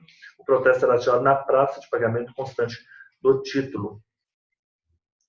Isso que é importante, parágrafo 4º. O portador que não tirar o protesto da duplicata em forma regular e dentro do prazo de 30 dias, da data de seu vencimento, perderá o direito de regresso contra os endossantes e respectivos avalistas. Isso é muito importante. Então, 28, artigo 3, parágrafo 3º. 29. A simples da assinatura de um terceiro constante no anverso de uma nota provisória, abaixo da assinatura, no anverso, assinou. Isso aí é o quê? É endosso? Não, isso é aval. Artigo 898, parágrafo 1º do Código Civil. Questão 30. A cédula de crédito, aí mais questões sobre o Decreto-Lei 413. A cédula de crédito industrial é promessa de pagamento em dinheiro com garantia real, sim, cedularmente constituída? Correto, artigo 9º, 413, falamos sobre isso hoje. A cédula de crédito industrial somente vale contra terceiros desde a data da inscrição. Antes da inscrição, a cédula obriga apenas os seus signatários. Sim, o artigo 29. Então, vamos dar uma olhada aqui no Decreto-Lei 413, artigo 29. Seção 1 da inscrição e averbação da cédula do crédito industrial. A cédula de crédito industrial somente vale contra terceiros desde a data da inscrição. Antes da inscrição, a cédula obriga apenas seus signatários. Inscrição aonde? No registro. De acordo com a natureza, registro de imóveis, né? De acordo com a natureza da garantia constituída, a cédula de crédito industrial inscreve-se no cartório de registro de imóveis da circunscrição do local de situação dos bens objeto do penhor cedular, da alienação fiduciária, ou em que esteja localizado o imóvel hipotecado. A inscrição facial na ordem de apresentação em livro denominado Registro de Cédula de Crédito Industrial. Né? Hoje nós, observado o disposto no artigo, hoje nós sabemos que é no registro auxiliar, né? Porque afinal de contas, é de quando essa lei? Essa lei é de 69, a lei é de 73, né? O sistema antes era da transcrição, então faz sentido isso. Letra C. O portador que não tira em tempo útil e regular o instrumento de protesto da cédula da CCI perde o direito de regresso. Artigo 52. O que diz o artigo 52? Aplicam-se à CCI e à nota de crédito industrial no que forem cabíveis as normas do direito cambial, dispensado, porém, o protesto para garantir o direito de regresso contra os endossantes, e avaliza muito difícil essa questão. Artigo 52. Então, nota de crédito e CCI, todas as normas, exceto o protesto para garantir o direito de regresso. Os bens vinculados à CCI não serão penhorados ou sequestrados por outras dívidas do emitente ou do terceiro prestante da garantia real. Artigo 57. Os bens vinculados à cédula de crédito industrial não serão penhorados ou sequestrados por outras dívidas do emitente ou de terceiro prestante da garantia real, cumprindo a qualquer deles denunciar a existência da cédula às autoridades incumbidas da diligência. Então, 30, letra C, 31. A nota promissória em que não indique a época de pagamento é considerado a nota promissória da LUG, artigo 54, à vista. Correto? À vista. Artigo 54 da LUG. Então, vamos lá. Acho que aqui eu tenho que tirar esse...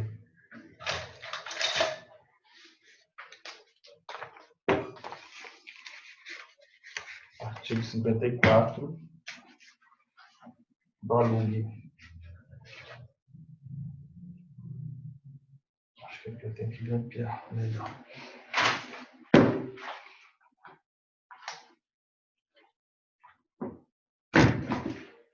Artigo 54.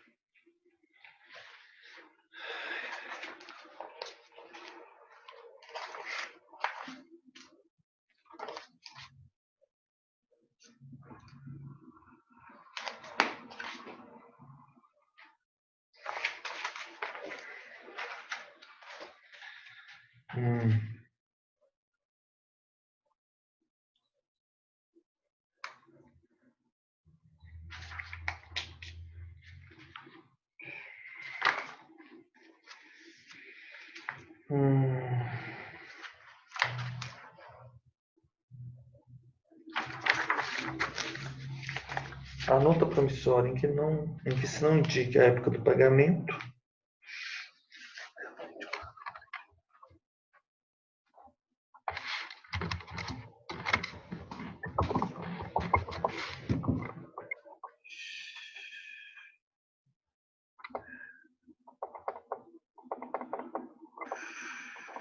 Decreto 2044.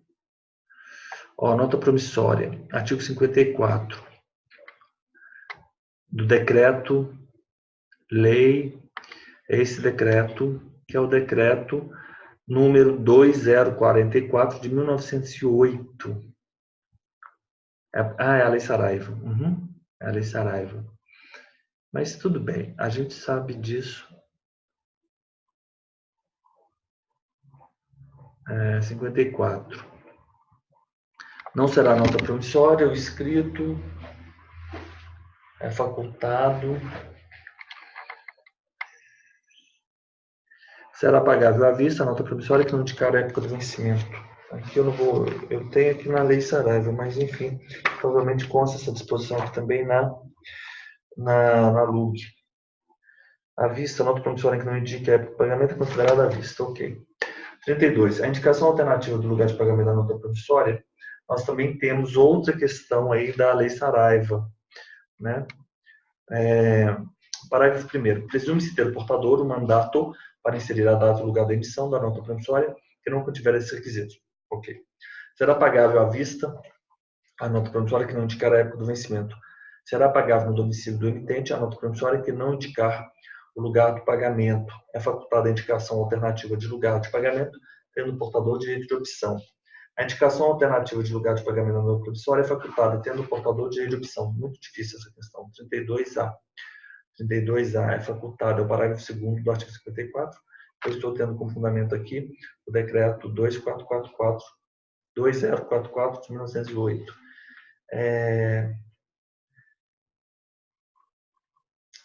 Então, agora vamos só resolver o artigo, a questão 33. É correto afirmar, à luz da jurisprudência dominante do STJ, que constitui título executivo extrajudicial o contrato de abertura do crédito, desde que acompanhado de estado de conta corrente? A súmula 233 do STJ responde a essa nossa pergunta. A súmula 233 do STJ. O que diz a súmula 233 do STJ?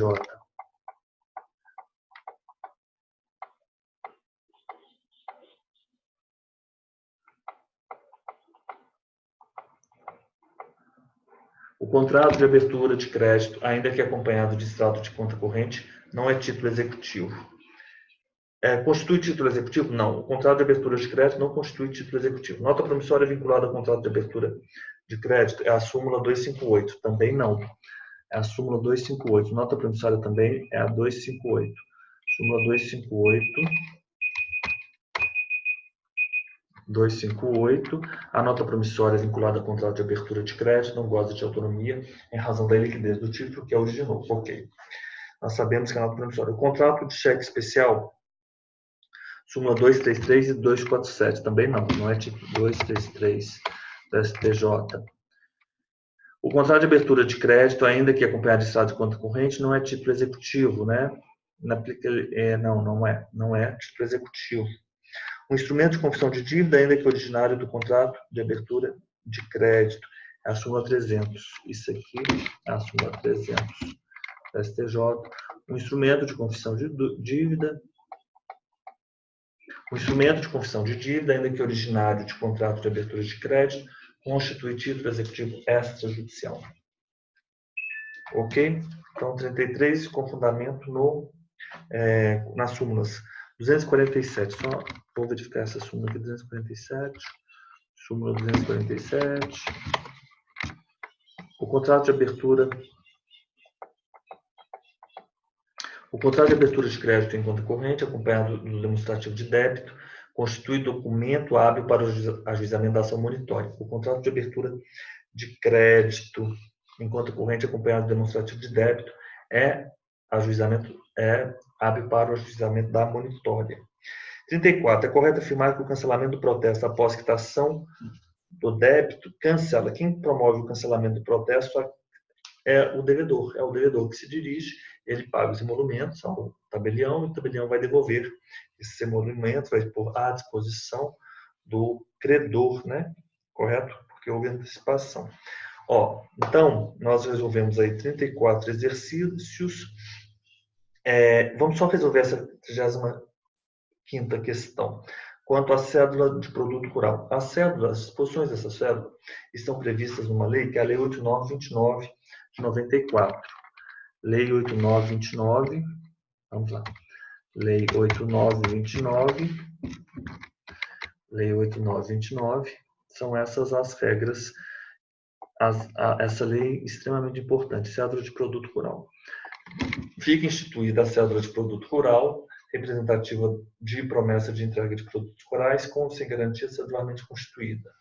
Tem legitimação para emitir a cédula de produto rural e suas associações, inclusive cooperativas. Isso cai sempre numa prova, inclusive as cooperativas. A CPR tem os requisitos lançados em seu contexto. Sem caráter de requisito essencial, a CPR pode conter outras cláusulas. A descrição dos bens vinculados em garantia pode ser feita em documento à parte. A descrição do bem será feita de modo simplificado, quando for o caso, este será identificado pela sua numeração própria e pelos números de registro ou matrícula no registro oficial competente. A garantia cedular da obrigação poderá consistir em hipoteca, penhor ou alienação fiduciária? Isso é verdade. Artigo 5º. O que diz o artigo 5º? Regras do 2019. Artigo 5º.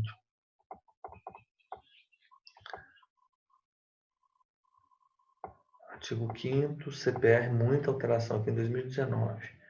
Artigo 5º. A garantia cedular de obrigação poderá constituir em hipoteca, penhor, alienação fiduciária. Podem ser objetos de hipoteca cedular imóveis tanto os rurais quanto os urbanos. A CPR pode ser emitida apenas pelo produtor rural, falso não pode ser pelas associações e cooperativas. A CPR é título líquido e certo exigido pela quantidade e qualidade de produtos nela previsto? Sim, ao artigo 4º. A CPR, várias alterações. Artigo 4º.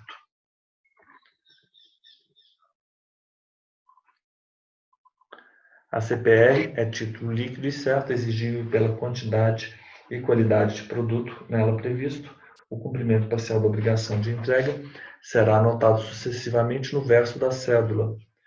Exatamente. E a CPR deve conter, dentre outros requisitos, data de entrega, promessa pura e simples de entregar produto, sua indicação e as especificações de qualidade, quantidade, local e condições de entrega, assinatura do emitente. Artigo 3º. Data de entrega, nome do credor e cláusula ordem, né? Promessa pura e simples de entregar, local e condições de entrega, etc. Então, nós encerramos aqui o nosso módulo de empresarial.